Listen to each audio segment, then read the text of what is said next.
পবিত্র রমাদানুল মুবারকে দশম রোজা অর্থাৎ রহমতের শেষ দিনে সাহরির সময় আপনি যদি এই দোয়াটি 10 বার পাঠ করতে পারেন, আল্লাহ রাব্বুল আলামিন আপনার মনের আশা পূরণ করে দিবেন এবং হাত তুলে যা যা চাইবেন তাই দান করবেন।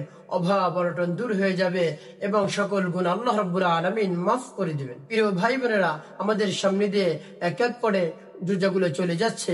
আমরা আগামী বছর রোজা পাবো কিনা জানি না। তো আর যতগুলো রোজা রয়েছে সেই রোজাগুলো যেন আমরা সুস্থতার সাথে পালন করতে পারি, তার কারণ এক সেকেন্ড যেন আমরা নষ্ট না করি। এই রোজা আমরা আর পাবো কিনা আমাদের জানা নেই। এই জন্য আমরা বেশি বেশি আল্লাহ রাব্বুল আলামিনের ইবাদত করব, জিকির আজকার করব, নামাজ পড়ব, তাসবিহ তাহলিল পাঠ করব, কোরআন তিলাওয়াত করব। তাহলে আল্লাহ রাব্বুল আলামিন আমাদের সকলকে রমজানের রহমত, বরকত, নাজাত, মাগফিরাত দান করবেন। জন্য এই সবগুলো যদি আমরা পেতে চাই তাহলে অবশ্যই আমাদেরকে এক সেকেন্ড সময় নষ্ট করা যাবে না। আরো সময় বের করে আমাদেরকে ইবাদত বন্দেগী করতে হবে, ইবাদতে আমাদেরকে সময় দিতে হবে। অন্যথায় আল্লাহ রাব্বুল আলামিন আমাদের উপর রহমত বরকত নাজিল করবেন না। আর যদি আমরা ইবাদত গুলো করতে পারি, আল্লাহ রাব্বুল আলামিনকে রাজি আর খুশি করাতে পারি, তাহলে এই পবিত্র রমাদানুল মুবারকের পরিপূর্ণ রহমত, বরকত, ফজিলত আমাদেরকে আল্লাহ রাব্বুল আলামিন দান করবেন। এজন্য আমরা দশম রোজা রহমতের শেষ দিন এই দোয়াটি 10 বার পরে আল্লাহ রাব্বুল আলামিনের কাছে আমরা দোয়া মোনাজাত করব। আল্লাহ রাব্বুল আলামিন আমাদের সকল ধরনের হাজত, প্রয়োজন এবং সকল গুনাহ এবং সকল অভাব অনটন দূর করে দিবেন।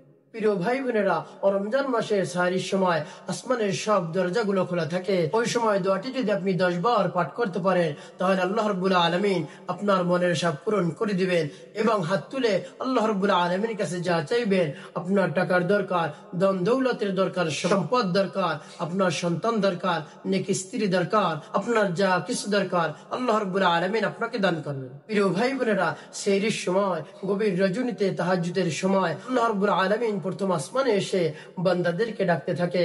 কার কি প্রয়োজন রয়েছে, কে অন্যায় করেছো, কে গুনাহ করেছো, আমার কাছে বলো, আমার কাছে তওবা করো, আমি তোমার তওবা কবুল করে নিব, তোমার জীবনের সমস্ত গুনাহ খাতাগুলো মাফ করে দেব। তার কারণ হলো এই পবিত্র রমাদানুল মুবারক হলো গুনাহ মাফের মাস। একেবারে সহজে আল্লাহ রাব্বুল আলামিনের কাছ থেকে গুনাহ মাফ করানো যাবে এবং নিষ্পাপ হওয়া যাবে।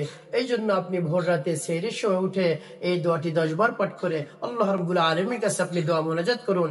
তারপর আল্লাহ রাব্বুল আলামিন ডাকতে থাকে, কে অভাবগ্রস্ত রয়েছে আমার কাছে বলো, আমি তোমার অভাব অনটন দূর করে দেব, রিজিকের সব ধরনের পেরেশানি দূর করে দেব। কে বিপদগ্রস্ত রয়েছে, ঋণগ্রস্ত রয়েছে, ঋণ পরিশোধ করতে পারছো না, আমি ঋণ পরিশোধ করার ব্যবস্থা করে দেব। তারপর আল্লাহ রাব্বুল আলামিন আরো বলেন, কে রোগে আক্রান্ত রয়েছে, কোনোভাবেই তোমার রোগ ভালো হচ্ছে না, তো আমার কাছে বলো, অবশ্যই তোমার রোগ থেকে আমি আল্লাহ রাব্বুল আলামিন মুক্তি দান করব। এভাবে আল্লাহ রাব্বুল আলামিন ভোর রাতে সাহরির সময়, তাহাজ্জুদের নামাজের সময় আল্লাহ রাব্বুল আলামিন বান্দাদেরকে ডাকতে থাকেন। সেই ডাকের সাথে যদি আপনার ডাকও মিলে যায়, আল্লাহ রাব্বুল আলামিন আপনার দোয়া কবুল করে নেবেন।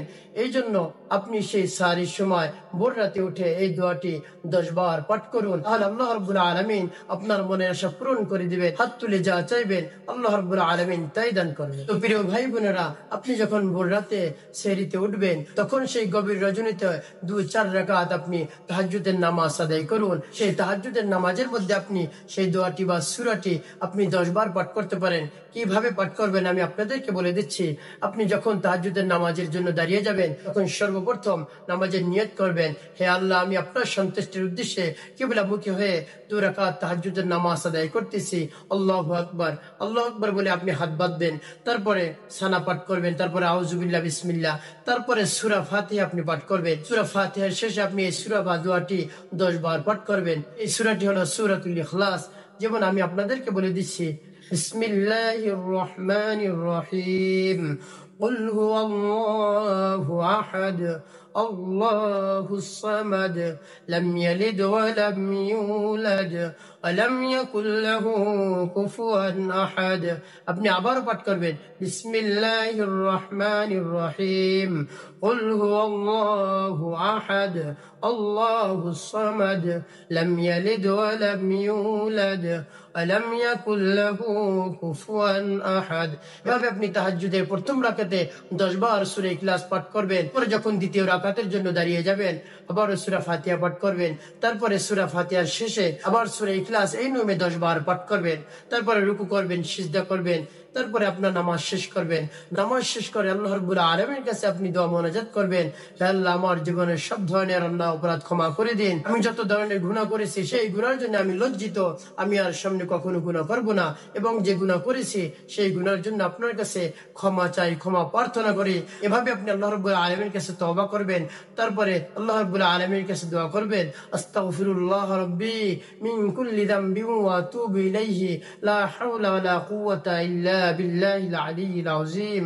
এভাবে আল্লাহ রাব্বুল আলামিনের কাছে এই তওবা করে ইস্তিগফার করে গুনাহ মাফ চাইবেন। অবশ্যই আল্লাহ রাব্বুল আলামিন আপনার গুনাহ মাফ করে দিবেন। তারপর আপনার যত ধরনের চাওয়া রয়েছে, আপনার অভাব অনটন রয়েছে, আপনার টাকার প্রয়োজন, আপনার সম্পদের প্রয়োজন, আপনার সম্মানের প্রয়োজন, আপনার নেক স্ত্রী প্রয়োজন, নেক সন্তানের প্রয়োজন, আল্লাহ রাব্বুল আলামিনের কাছে বলুন।